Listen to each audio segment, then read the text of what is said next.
হাবজানৰ PSCত ৰখাই থোৱা এম্বুলেন্সত অগ্নিকাণ্ডত সংঘটিত এম্বুলেন্সখনৰ নম্বৰ AS01E C9731 ষ্টাফত থকা লোকসকলৰ সহযোগত জুই নুমুৱাবলৈ সক্ষম হয়।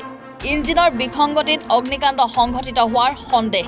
পুনৰ জনাইছো, হাবজানৰ PSCত ৰখাই থোৱা এম্বুলেন্সত অগ্নিকাণ্ড সংঘটিত এম্বুলেন্সখনৰ নম্বৰ AS01E C9731 ষ্টাফত ৰখাই থোৱা লোকসকলৰ সহযোগত জুই নুমুৱাবলৈ সক্ষম হয়। ইঞ্জিনৰ বিসংগতিত অগ্নিকাণ্ড সংঘটিত হোৱাৰ সন্দেহ। এই মুহূৰ্তত জনাইছো, হাবজানৰ PSCত ৰখাই থোৱা এম্বুলেন্সত অগ্নিকাণ্ড সংঘটিত এম্বুলেন্সখনৰ নম্বৰ হৈছে AS01E C9731 ষ্টাফত থকা লোকসকলৰ সহযোগত জুই নুমুৱাবলৈ সক্ষম হয়। ইঞ্জিনৰ বিসংগতিত অগ্নিকাণ্ড সংঘটিত হোৱাৰ সন্দেহ। ইয়াতে এম্বুলেন্সখন আমাৰ এইটো হাবজান PSC মাকুম বেদজানৰ লোকেশ্যন হয় 108ৰ। ইয়াতে থৈ দিওঁতে আজি কোনো তেনেকৈ গম পোৱা নাছিলে।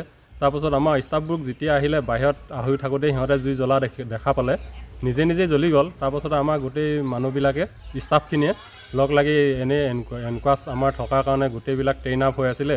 সেইকাৰণে নিজৰ ফায়াৰ এক্সটিংগুইশ্বাৰ লৈ গ'লে 3টা ফায়াৰ এক্সটিংগুইশ্বাৰ আহি ইয়াৰ জুই নিৰ্বাপন কৰিলে। এইটো সিহঁতৰ টেকনিকেল কিবা প্ৰব্লেম থাকিলে আছে চাগে সিহঁতৰ ইঞ্জিনৰ ফালৰ পৰা।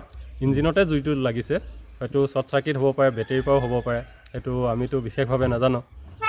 আমি প্ৰশাসনৰ আগতে আমি 108ক ইনফৰ্মেশ্যন দিছোঁ, সিহঁতৰ ষ্টাফকো কৈছোঁ, সিহঁতে আহিম বুলি কৈছে এতিয়া।